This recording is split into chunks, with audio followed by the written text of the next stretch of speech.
Hi, I'm Judith Coles, and I blog over at hisunmeasuredgrace.com, where I inspire and encourage women to embrace grace and perfection because as they draw closer to Jesus, because He is Lord of our life. And I just wanted to talk to you this morning and just encourage you in the Philippians challenge. And this week, we've been looking at Philippians 1, verse 20, Hyagate, through verse 30. And I have another video that was from earlier this week. I think I did it on Monday. You can go back and listen to that. And this is the second week, so I have two videos from last week too. And you might find them in the group and in the announcements. And this is in Jesus Journaling. So I hope you come to the group and don't just catch this on your feed. And the first thing that really struck me this week, I'm going to mostly be focusing on the last three verses 27 through 28. And I will just do the best job I can because this is such a deep, deep, deep book. And so it just, like, Paul is in prison, and that's suffering, and he's just starts off by saying, yes, and I will rejoice. And as I said earlier this week, there are people that are against what he's saying and giving him a hard time, and they're preaching, and yet they are trying to make it harder for him. But then there are those who were trying to help him by preaching, continuing the things that are in his ministry. And he said that he will still rejoice. So my question is, what does it really mean to live for Christ? And these verses kind of show us.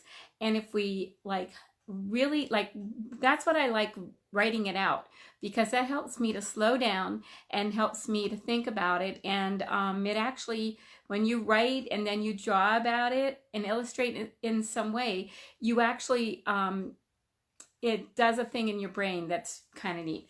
But here I think it's showing it backwards. But anyway, it's in the group. For me to live is Christ, and to die is gain. And what is that really? And we talked about, and we shared in our post, different ones who shared this week and shared what they drew, is to let your manner of life be worthy of the gospel.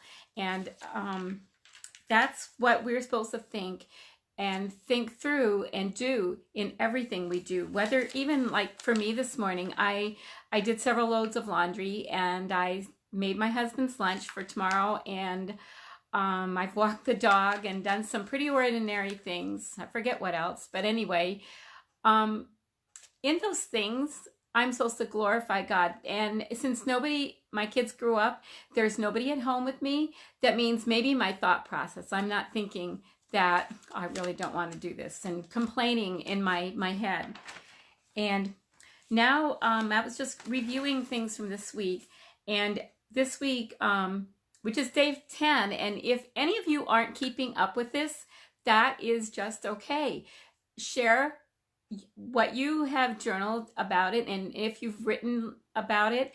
And you don't have to get as involved in the drawing as I do. I just do that now. I don't, I do, but I got to learn how to just do. Janine just did a butterfly that she shared on her verse, and I really like that, because it doesn't have to be more than just that. And so anyway, this is what I did this morning, and that'll show up a little later in the group. And I want to talk about it. And I didn't know what to draw. I didn't know how to draw suffering. And I even went on Pinterest trying to get ideas of what suffering was. And I was like, I entered in the search for Pinterest, Bible journaling -suffering, and I came up with nothing. So I was back to my flowers. So that if you have just something simple that you can draw, it's okay. If it's along the same thing like I do, I keep doing flowers when I don't know how to draw a person too well or can't come up with anything, that's okay. But that's why I drew the crosses, because I didn't want to just draw one cross, because that would be like Jesus suffering.